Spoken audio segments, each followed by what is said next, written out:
So last week, a few dozens unaccompanied minors arrived in the UK, as mostly of you know, from the refugee camp of Calais, which is in the process of being dismantled by the French authorities. The scheme was strongly wanted by Lord Dubs, and for those of you who don't know, Lord Dubs is a member of parliament, but was also one of the thousands of children who between 1938 and 1940 were saved from Nazi persecution and brought to Great Britain thanks to the Kindertransport program. The children's arrival caused unrest in the media and in the public. White Lives Matter banners were displayed by right-wing groups in protest. The children didn't correspond to the idea we had in mind.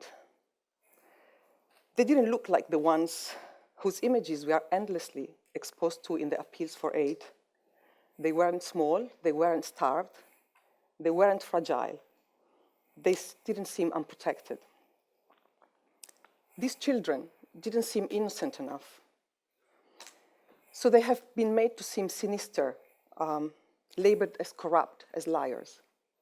Some politicians ask for dental checks to be carried out to assess their real age. It didn't occur to the accusers that these children have been deprived of their innocence.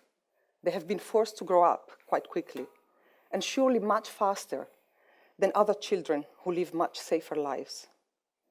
When your childhood experience is war, death, fear, no secure refuge, and the loss of your family, then it should not be surprising to look older than your real age. Certainly, you are already older than most adults you'll ever encounter in Europe. The suggestion to carry out body checks on the Calais children caused also a wave of indignation. Many in the public called for a more benevolent spirit, for compassion and for recognition of the common humanity we belong to. Choose humanity. Refugees are human. We can all afford to be human, are some of the mottos we've been hearing in the last few weeks and even years in the solidarity and humanitarian appeals for refugees. I am a scholar, but I'm also the daughter of Palestinian refugees who lost their homes, their affections, their properties, and the right to live in their country forever in 1948, when Israel was created after a violent war. Then 2/3 of the native population was expelled or was forced to leave. Like hundreds of thousands of other Palestinians, my parents found themselves stranded, not knowing where to go, not having the rights to stay permanently anywhere. Myself and my family received a lot of kindness and solidarity. Growing up in Italy in the 70s, I was embraced by warmth and curiosity. Back then, Italians really didn't have a prepackaged notion, let alone a bad one, of what an Arab or a Muslim was supposed to look like. And generally speaking, they didn't have a clue of where Palestine was to be located in the map. They would look at us with curiosity, bewildered, until my mother would try to reassure them. Jerusalem, you know, Jesus, you know, the Holy Land. Then expressions would relax and faces would lighten up. We would both become exotic and familiar. But we were generally welcomed. People gave us friendship, and we received material and emotional support when needed. But what changed my and my family life forever was something else. What made me a fully fledged human being is something different. I received a passport, and with it, I had access to rights. Right to move, right to stay, right to be different without fear, right to decide about my future, right to participate to the funeral of my grandmother, or to see my dying uncle when none of my relatives scattered around the world had their passport or the right passport to do so. So my passport and my rights allowed me to be and to feel human, to assert myself and to raise my voice. My passport made me become an activist as a young woman and made me become a passionate academic about those less privileged than me today. It is thanks to my passport, in fact, that I'm here today talking to you in the hope to complicate the story of compassion and to highlight the danger of benevolence. Let me take you to a picture. You surely all remember the image of the little body of Aylan Kurdi, the 3-year-old washed to the shore, after trying to cross the Mediterranean Sea, and who, like so many others, died by drowning. This was last September, 2015. The picture of this little child lying lifeless on the shores of Turkey provoked shock, outrage, and excited our compassion. I myself couldn't sleep for several nights and still can't look at that picture without feeling a profound emotional unrest. Aylan's picture brought to light the human dimension of the dramatic journey from war to death of thousands of people. It humanized the aseptic definition of a refugee crisis. Seeing that picture made hundreds of thousands of people connect. They could no longer ignore the plight. The stories of our solidarities filled the media for several weeks after the picture reached our screens. We heard of Europeans opening their houses to host refugees. We heard of thousands of volunteers leaving their homes, their families, their studies, their jobs, to rescue shipwrecked human beings in Lesbos or in Lampedusa or elsewhere. People raced to bring solidarity, aid, or sometimes just to be there to hug refugees. I think this was really crucial. It was an awakening. The crisis was our crisis. But why did Aylan stand out while the other thousands of bodies lying down the sea are still invisible? Maybe it was the sight of this little lifeless body alone in his end of life. Possibly, it was because of the unbearably poignant message of love and care carried by his bright-colored clothes. Someone had dressed him like that that morning, thinking that he would have soon made it to safety and to life. Sometime, somewhere before becoming a refugee, part of that undistinguished mass of war zombies, he was a little toddler, loved and cared by his mom and dad, and he strikingly looked like our children. Yet, today it is about the others whom we don't see that I want to talk about. It is estimated that at least 3,000 people died drowning in the Mediterranean Sea to reach our shores since 2015, but the real number is obviously unknown. While I'm speaking to you today, like yesterday, 10 people are encountering death by drowning.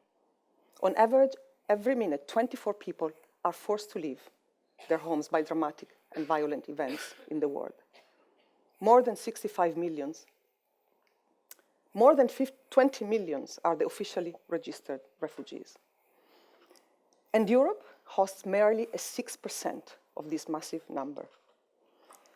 I must say, as someone who had spent the last few years researching refugees and camps in Lebanon, in Jordan, and elsewhere in the Middle East, I found myself at odds with the self-complacent stories of solidarity that we told ourselves about ourselves.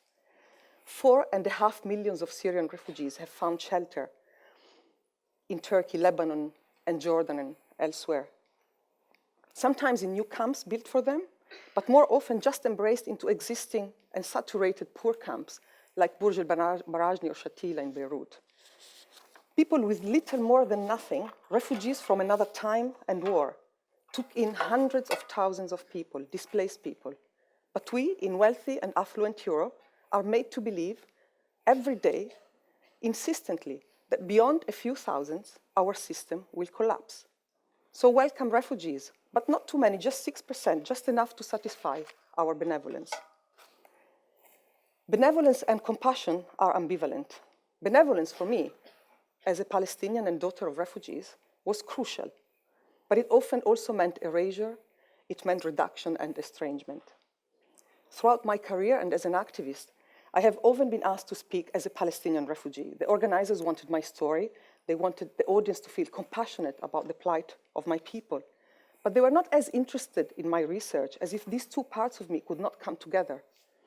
And at other times, I get puzzled reactions as I introduce myself as a daughter of refugees who were forced to flee their homes from Palestine in 1948. Then they say, benevolently, but you speak our language very well. You don't look like a refugee. You don't look even like an Arab. As an academic, I could not possibly also be a refugee. I didn't need humanitarian relief. I didn't live in a shelter. I didn't live in a refugee camp. And I spoke the language rather well. The lesson I learned quite early on is that to be a refugee, you need to look shredded, needy. you need to not sound eloquent. You need to look fragile and convey suspension. Your body, your mind, your whole self should convey your invisibility, your temporariness, and your rightlessness. Compassion is not the antidote to inequality. It is rooted in it. The fact that there is a subject who is in a position to express sympathy, and I, as a refugee, find myself confined to a space of suffering and of victimhood, is not accidental. Even during the most violent colonial confrontations, the image the colonizer had of himself as a morally superior subject, as a modern subject, was disturbed, was fractured by the terrible suffering inflicted on the colonizer. So how to reconcile this double need to be both superior and compassionate at the same time? The poor had to be partly rescued because it made the rich feel good as a moral and modern person. And feeling compassionate reasserted his superiority. So sympathy clearly is not a simple matter. Humanity, too, is more complex than simply asserting we are all human. Are we all equally human, in fact? It was Hannah Arendt, one of the greatest thinkers of the 20th century, who most powerfully, I think, complicated the simple notion of a universal humanity.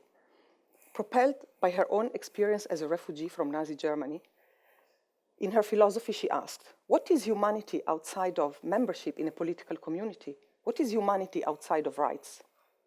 Her insight was that the plight of the millions of refugees who emerged out of the ravages of the First and the Second World War in Europe, out of genocides, out of redrawing of borders and creation of new states, was not that they were not equal before the law, but that no law existed for them. It was not that they were oppressed, but that nobody wanted even to oppress them. For Hannah Arendt, the loss of rights and the condition of statelessness for refugees meant the loss of the essential condition of humanity. Arendt's powerful idea acquired a very vivid and palpable form when I came across this testimony, and I would like to share it with you. It's a testimony that was collected by Médecins Sans Frontières, or Doctor Without Borders. اینا حقوق بشر هستن، حقوق هستن، حقوق داد از حقوق بشر و انسانیت میزنن. خیلی کجاست حقوق بشر؟ کجاست حقوق بشر؟ کجاست حقوق انسانیت؟ آیا ما انسان نیستیم؟ آیا اینا انسان نیستن؟ اگر انسان هستیم، اگر بشر هستیم، خب بگذارن که ما برویم. اگر نیستیم، خیلی چرا ما رو زنده باید ما رو بکشین دیگه. This man, an Afghani refugee, was interviewed in March in Serbia, in the center of Principovac, near the border with Croatia, where he was stranded after he was trying to reach our shores but was denied entry. They speak about humanity and human rights. Where are human rights? Where is humanity? What are we doing here? Am I not a human? Is he not a human? If we are human, if there is humanity, then let us in. Otherwise, why are you not killing us all? 3, 4 lucid, stream, powerful questions to which we owe an answer. Exactly as we need to answer the question, who killed Aylan? We are told that nobody has. Refugees' deaths are represented as accidental. They happen without anyone being accountable for them.